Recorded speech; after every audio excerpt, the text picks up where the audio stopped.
Oke, kemudian yang nomor 2, removing plaque with a toothbrush and dental floss temporarily reduce. Oke, ini tentang toothbrush, artinya tentang gigi juga. Kemudian yang ketiga, in addition to a regular dental hygiene program, a good way to keep your teeth healthy. Ini juga tentang gigi. Berarti jawabannya adalah ways to keep your teeth healthy. Jelas sekali ya. Kita lanjut ke soal nomor 12. Oke, teman-teman semuanya, kalau dari soal nomor 12 ini kita lihat ya, according to the passage, all the following statements about plaque are true. Artinya yang di passage ini semua tentang plaque itu benar, kecuali yang mana? Apakah it consists of acid producing bacteria, it is not affected by eating sweets, it can be removed from teeth by brushing and flushing, it reduces the positive effect of saliva. Apakah A, it consists of acid producing bacteria? Apakah ini yang diminta di soal, yang accept? Kita cek tentang plaque.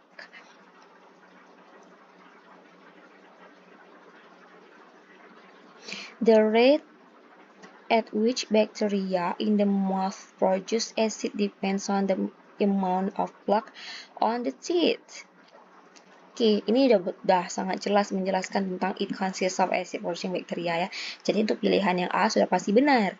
Oke, yang B, it is not affected by eating sweets. The composition of the microbial flora and whether the bacteria of the plaque have been primed by frequent exposure to sugar. Oh, ini teman-teman semuanya. Ini bakteria dari plaque itu akan lebih prima dengan mengkonsumsi exposure gula. Dengan kalau kena banyak gula itu pasti plaque bakteria plaque itu akan lebih prima. Masa ini kan yang di B ya. It is not affected by eating sweets. Masa tidak terpengaruh sama sekali dengan mengkonsumsi gula, sedangkan di sini sugar kan sweet ya, dan dia akan lebih prima ketika udah kena tuh dengan frequent exposure to sugar. Jadi untuk jawaban nomor 12 di sini sudah jelas sekali bahwa B adalah jawabannya. It is not affected. Sedangkan di sini sudah jelaskan bahwa bakteria plaque itu akan lebih prima justru ketika dia udah kena dengan sugar, dengan sweet. Artinya itu sangat berpengaruh dengan plaque, dengan munculnya bakteria plaque gitu ya. Nggak mungkin nggak ada pengaruh sama sekali. Oke, jadi jawaban yang tepat untuk menjawab soal nomor 12 adalah B. Oke, kemudian nomor 13. We can infer from the passage that one benefit of fluoride to healthy teeth is its strength tooth enamel.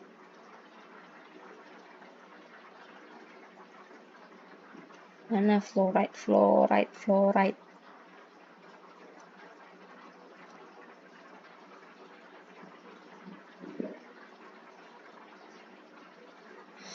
Ini ada sih dikatakan fluoride, tapi kita baca satu persatu ya.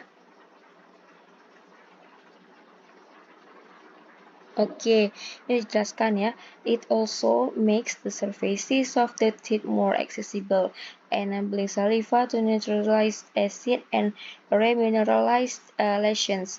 If fluoride is represent drinking water, when teeth are forming, some fluoride is incorporated into the enamel of teeth, making them more resistant to attack by acid.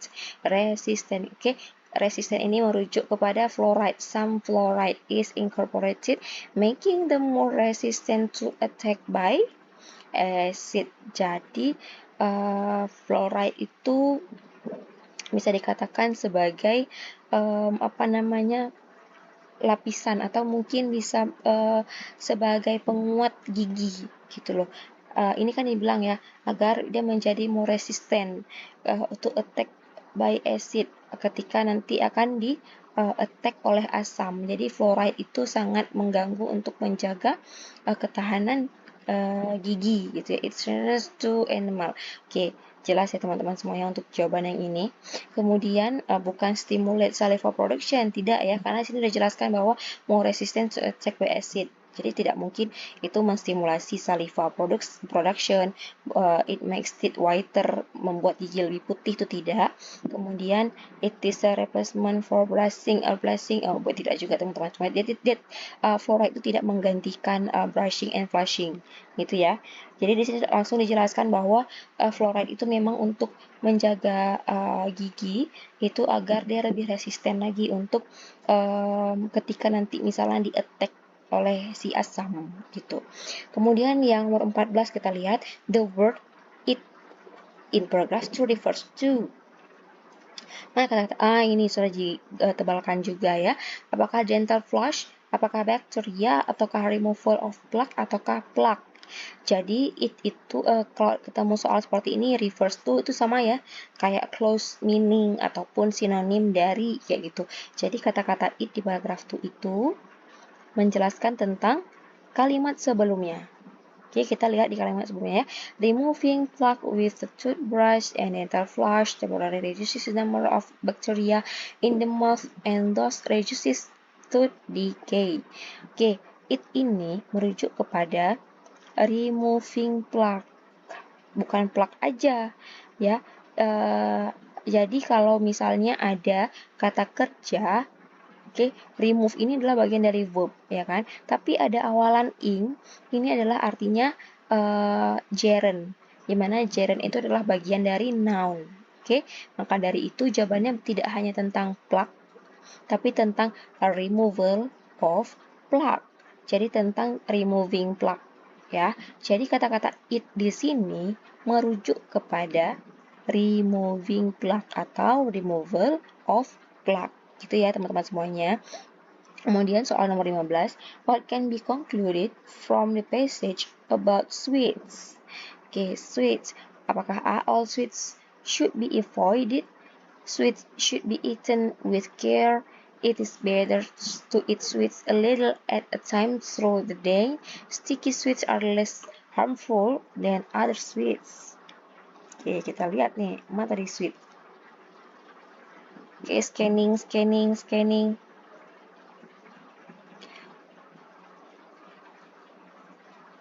A good way to keep your teeth healthy is to reduce your intake of sweet food.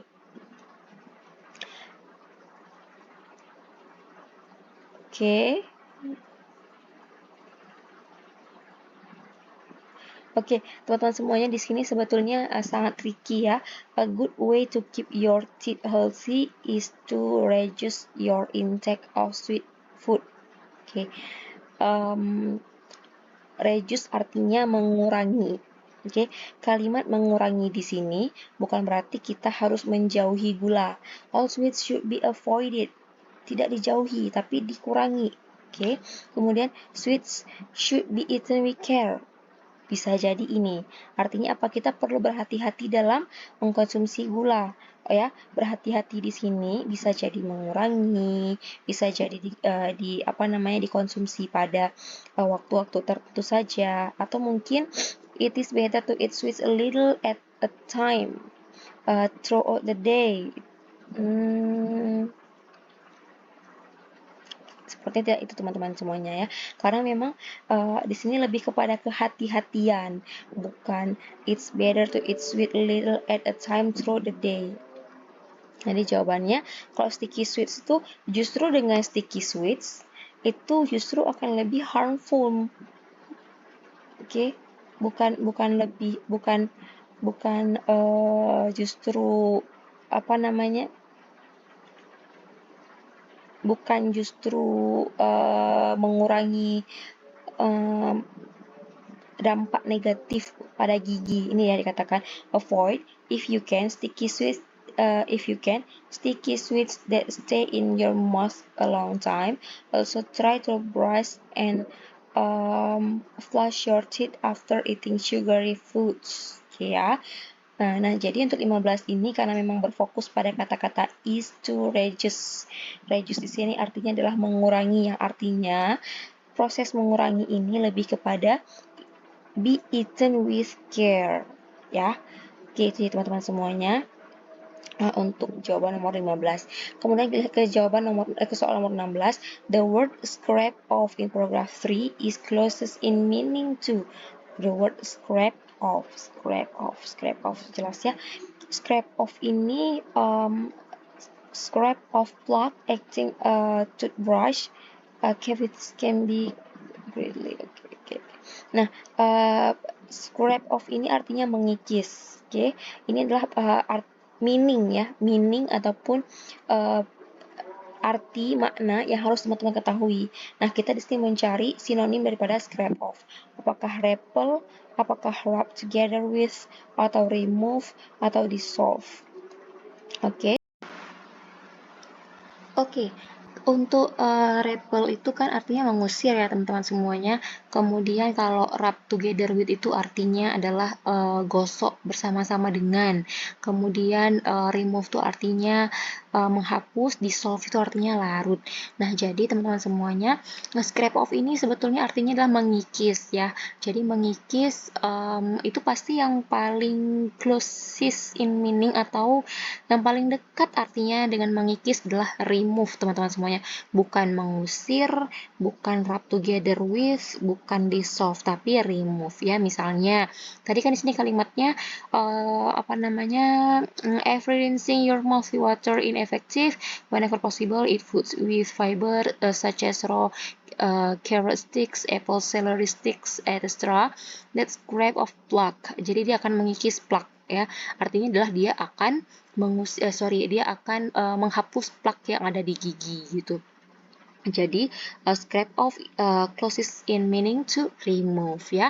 Ini diingat teman-teman semuanya, siapa tahu nanti kata-kata ini muncul di tes P3K dan teman-teman sudah tahu nanti ya, scrap off itu artinya adalah remove atau mengikis. Oke. Kemudian lanjut ke soal nomor 17. According to the passage, the value of eating food with fibers is that they contain vitamin A. They are less expensive than a toothbrush. They are able to remove the plaque from your teeth. They contain sugar. Jadi according to passage, manfaat ataupun fungsi dari makanan yang punya serat itu apa? Tadi di sini disebutkan fiber. Nah, oke. Scrap of plaque acting as a toothbrush. Jadi dia bisa dikatakan sebagai mirip dengan kerjanya toothbrush. Jadi dia bisa mengikis plaque ya. Jadi sudah jelas di sini kalau dari artinya A, B, C, D itu yang paling dekat adalah D, yaitu they are able to remove the plaque from your teeth. Fokusnya adalah di scrap off ini ya. Jadi dia mampu untuk untuk menghapus plaque yang ada di gigi dengan makan makanan yang mengandung serat ya. Oke, kita lanjut ke soal nomor 18. The author of the passage states that the amount of acid produced by the bacteria in your saliva increases with the amount of sweets you eat, with the number of times you eat sweets, if you eat sweets with your meals, if you eat sticky sweets. Oke, jadi dikatakan di sini adalah tingkat keasaman bisa diproduksi oleh bakteri itu dengan jika dapat meningkatkan kayak gitu. Jadi maksudnya asam yang diproduksi oleh bakteri di air liur kita itu bisa meningkat ketika apa ya. Oke, kita cek with the amount of seeds you eat. Apakah itu saliva in your mouth encourages, bukan ya. Kita cek yang ada di sini karena kan bahas tentang ini pilihannya sweets, kemudian yang B juga sweets, yang C sweets, yang D juga sweets ya. Yang sweets tadi sepertinya bahasnya di sini. In addition to the sweet food. Okay, the least cavity causing way to eat sweets is to have them with meals and between. The number of times you eat sweets rather than the total amount determines how much harmful acid the bacteria and your saliva produce. The number of time you eat sweets ada ya disebutin di pilihan ganda ya. With the number time with the number of time you eat sweets. Okay, jadi kalau the number of time you eat sweets itu determines how much harmful acid the bacteria in your saliva produce. Oke, jadi bacteria in your saliva, in your saliva itu bisa meningkat dengan with the number of time you eat sweets. Itu ya, itu jawabannya karena memang sudah disebutkan di passage-nya khususnya di paragraf ketiga. Kemudian soal nomor 19, what is the main idea of this passage? Dari keseluruhan passage ini soal yang berbeda ya, passage yang berbeda. Apakah gagasan pokoknya ya? Apakah women today are better educated than in the past, making them more attractive to the business world? Atau the computer is especially lucrative for women today? Atau women are better at small business than men are? Atau women today are opening more businesses of their own? Oke, kita cek. Untuk melihat main idea dari keseluruhan passage ini, maka lihatlah dari masing-masing paragraf ya. Paragraf pertama, kita lihat discrimination against women in business. The demand of caring for families and the lack of business training had kept the number of women in. Okay, now, however, business owned by women account for more than. Artinya apa? Sudah ada bentuk bisnis yang dilakukan oleh perempuan untuk dirinya sendiri ya. Kemudian di sini juga what are some of the factors behind trend for this? More women earn advanced degrees in business and enter the corporate world. They are finding obstacles. Jadi di sini dijelaskan bahwa women earn advanced degrees in business. Jadi artinya di sini sudah menunjukkan bahwa ada perempuan loh sekarang ini yang sudah terjun ke dunia bisnis gitu ya. Kemudian di paragraph 3, in the past, most women entrepreneurs were in women's field, cosmetic and clothing. Nah, ini jadi jelaskan bahwa pengusaha perempuan itu kebanyakan memang berfokus di kosmetik dan juga clothing. Itu dijelaskan berarti tentang perempuan bisnis ya, atau pebisnis perempuan lah, pengusaha perempuan. Kemudian di sini dijelaskan, of course, many women who start their own business failed. Nah, ini juga dijelaskan ya, meskipun ini berkaitan dengan kegagalan bisnis perempuan, tetapi ini disebutkan bahwa menunjukkan bahwa perempuan itu sudah punya loh bisnisnya sendiri meskipun dia itu fail kayak gitu. Nah, jadi dari keseluruhan passage ini bisa disimpulkan bahwa berkaitan dengan usaha yang didirikan oleh perempuan, usaha mereka sendiri. Gitu ya. Jadi jawabannya adalah D. Women today are opening more businesses for of their own ya. Jadi dia membuka usaha mereka sendiri. Nomor 20, the word excluded in paragraph 2 is closest in meaning to A. Not permitted in, B. Often invited to, C. Decorators of, atau D. Charge admission to. Jadi kalau dari soal kita bisa langsung cek ya di paragraf 2 sudah ada langsung di cetak tebal di sini. Kemudian kita lihat nih, women are still excluded from most executive suites. Nah teman-teman semuanya, tanpa perlu kita lihat ke paragraf ya, ke passage-nya, excluded itu artinya berkebalikan dari included. Jadi kalau included itu kan sudah terkandung di dalam gitu kan, sudah termasuk di dalam. Nah kalau misalnya excluded itu otomatis dia tidak termasuk, tidak ada dalam kategori itu. Misalnya gini ya, kita mau menjelaskan bahwa dalam suatu ruangan ataupun dalam suatu tas itu dalamnya sudah terdapat beberapa kosmetik. Misalnya in one bag included apa aja, misalnya ada lipstick, ada powder dan segala macam. Nah kalau exclude itu artinya adalah di luarnya, tidak termasuk di dalam. Jadi apakah not permitted in, atau over invited to, atau decorators of, atau charge admission to. Jadi not permitted in itu artinya adalah tidak diizinkan untuk terlibat gitu. Kemudian yang B, often invited to, sering diajak apa gitu kan. Kemudian decorators of, dekorator dari apa. Kemudian charge admission to, ini juga tidak ya. Jadi yang lebih closest in meaning adalah not permitted in, artinya apa, tidak diizinkan untuk masuk menjadi bagian gitu, excluded ya.